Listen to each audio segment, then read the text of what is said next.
បើយើងចង់ឲ្យអាយុ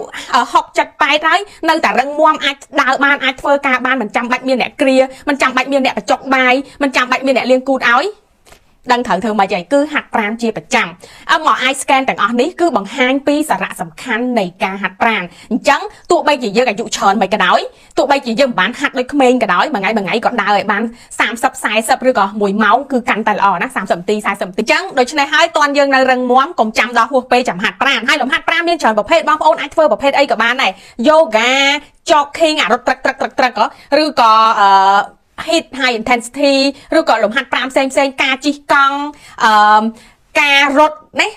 ការដើរគឺសុទ្ធតែល្អសម្រាប់រាងកាយយើងទាំងអស់អញ្ចឹងកុំភ្លេចឆ្លៀតពេលក្នុងមួយថ្ងៃ1ម៉ោងឬក៏កន្លះម៉ោងវាអត់ច្រើនទេដើម្បីធ្វើការហាត់ប្រាណមិនត្រឹមតែតាក់ទងទៅនឹងសាច់ដុំហើយនឹងឆ្អឹងទេណាគឺជួយទៅដល់ខួរក្បាលហើយជួយយើងរស់បានយូរផងដែរគឺសំខាន់ខ្លាំងមែនតើ